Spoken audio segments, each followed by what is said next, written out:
everybody, happy Monday, and I hope that you guys are all having an awesome Christmas vacation so far.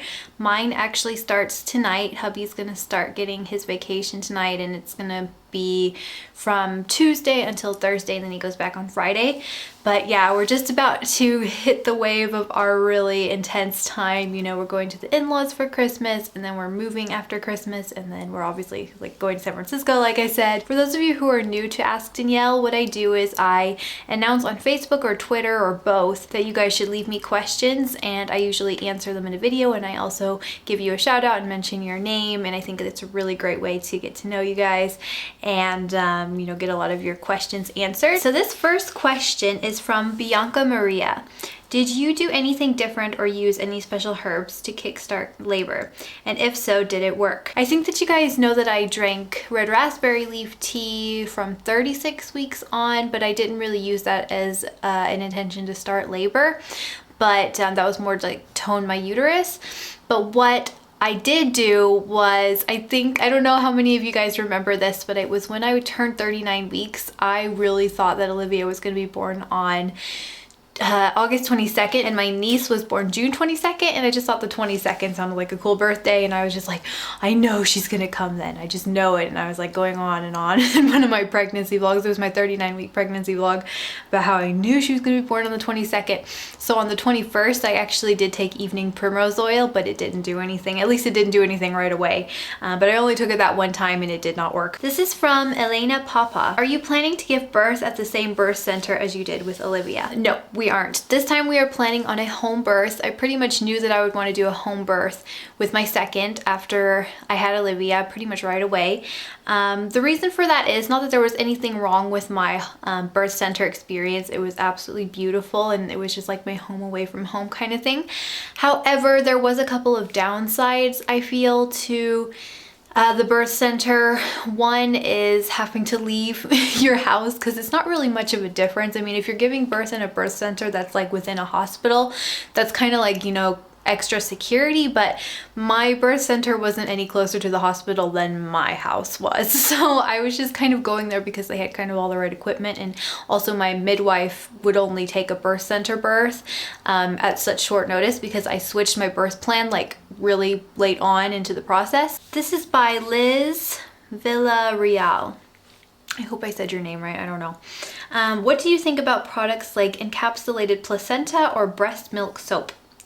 I am for both. I've actually never heard of breast milk soap until I read this thing, but I guess it makes sense because people make like soaps out of like cow's milk and goat's milk and all that kind of stuff all the time, so I've never heard of it. I probably personally would not make my own breast milk soap. Placenta encapsulation is something I'm really interested in. I'm still trying to figure out what I want to do with my placenta, if I want to freeze it and make smoothies, or if I'm going to do the capsules. Genevieve from Mama Natural blog, I know, is doing the pills, and I'm really looking forward to hearing her reviews on them. This is by Hiba Sakar. After having Olivia and finding that your freedom had become limited, did you ever wish you waited a bit longer to have her? Absolutely. There has been so many times where I've thought that, but I think that the times where that happened the most was when she was young, like when she was a little baby. I felt the most trapped, because I kind of was a lot with her, because she was a really hard baby. Life became very limited with her. I actually wasn't even that jealous thinking about people who didn't have kids as much as people who had kids that were like really chill and easygoing for like outings and stuff, because I really genuinely felt trapped with her, because every time we took her out, she just screamed the whole outing. There was like no soothing her. We even tried carrying her like in baby carriers and everything. She was just never happy unless she was just at home in the comfort of her own home at my boob, like 24/7 pretty much. For a really long time it was like this, and I think it was because of her being so alert and so awake and stuff, and just like taking everything in like a lot more than a lot of other infants did. But yeah, there were definitely times, but now that she's a year, I don't really think about that as much. There are some times where me and hubby wish we had some more alone time, but right now I feel like life is just so much more exciting and fun. Like I can never imagine like wanting my life to be the way it was before. I feel like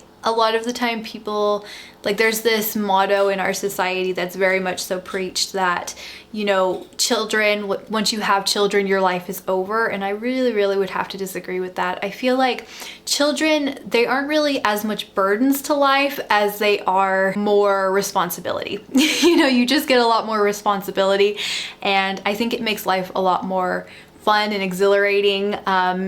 Obviously you can't do anything super spontaneous with them, but I feel like they just really, I don't know, it's just so worth all the work in my opinion. And I feel like me and my husband, we aren't really the type who used to do things like go partying or go to clubs or anything like that. So it's just kind of like, I don't know, it just feels kind of normal, because we used to do things together all the time, like go to the zoo even before we had kids. Like we're always like the couple who had kids but didn't, you know, even before we had Olivia, because we also just like to chill at home a lot and just hang out with each other.